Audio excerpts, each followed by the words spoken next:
রাগ অভিমান ভেঙে অধিনায়কত্বে বহাল থাকলেন নাজমুল হোসেন শান্ত। দলে ফিরলেন মাহমুদুল হাসান জয়। বাদ পড়লেন এক তারকা ব্যাটার মুশফিকুর রহিমের শততম টেস্ট ম্যাচের সিরিজে এবার চমক রেখে ঘোষণা করা হলো বাংলাদেশের স্কোয়াড, যেখানে বোলিং ডিপার্টমেন্টে আছে বেশ কিছু বড় নাম।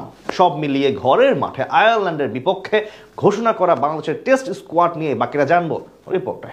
3টি টি-20 ও 2টি টেস্ট খেলতে বাংলাদেশে আসছে আয়ারল্যান্ড। আগামী 11 তারিখ শুরু হবে দ্বিপাক্ষিক সিরিজ, যেখানে প্রথম টেস্ট অনুষ্ঠিত হবে সিলেটে। 19 নভেম্বর সিরিজের দ্বিতীয় টেস্ট অনুষ্ঠিত হবে ঢাকায়। দুটি টেস্ট ম্যাচকে সামনে রেখে 14 সদস্যের স্কোয়াড ঘোষণা করেছে গাজী আশরাফ হোসেন লিপু ও তার নির্বাচক প্যানেল।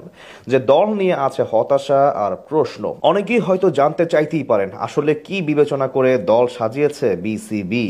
14 সদস্যের দলে জায়গা হয়নি নাঈম হাসানের। তিনি হচ্ছেন সেই নাঈম হাসান যিনি বাংলাদেশের শেষ টেস্ট সিরিজে ছিলেন সিরিজেরই সর্বোচ্চ উইকেট শিকারী হয়ে। শ্রীলঙ্কার বিপক্ষে বাংলাদেশের শেষ সিরিজেও 3 ইনিংসে 9 উইকেট শিকার করেছিলেন এই বোলার। আর এটাই যেন সবচেয়ে বড় চমক। একজন ক্রিকেটার সবচেয়ে বেশি উইকেট শিকার করেও নেই দলে, ভাবা যায়? এমন সিদ্ধান্ত শুধু বিসিবি নির্বাচক দিয়েই নেওয়া সম্ভব। যদিও ধারণা করা হচ্ছে সিলেটে পেস বান্ধব উইকেট তৈরি করা হবে, কিন্তু তাই বলে আগের সিরিজের সর্বোচ্চ উইকেট শিকারী কি করে বাদ পড়ে? যদি এই এক সিদ্ধান্তে অবাক হয়ে থাকেন, তবে আরও অবাক করার সিদ্ধান্ত আছে। টপ অর্ডারের ব্যাটিং বিবেচনায় সাদমান ইসলাম আছেন, তিনি টেস্ট রান পাচ্ছেন, যদিও তার সঙ্গী হিসেবে মাহমুদুল হাসান জয়কে রাখা হয়েছে।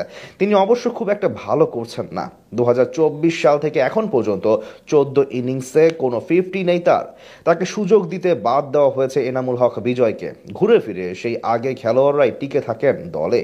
পিচ যে হবে পেস বান্ধব সেটা বোলিং লাইন দেখলে অনুমান করা যায়। 4 পেসার হিসেবে হাসান মাহমুদ, নাহিদ রানা, ইবাদত হোসেন ও খালেদ আহমেদকে রাখা হয়েছে স্কোয়াডে। এদিকে এবারের সিরিজটি ঐতিহাসিক হতে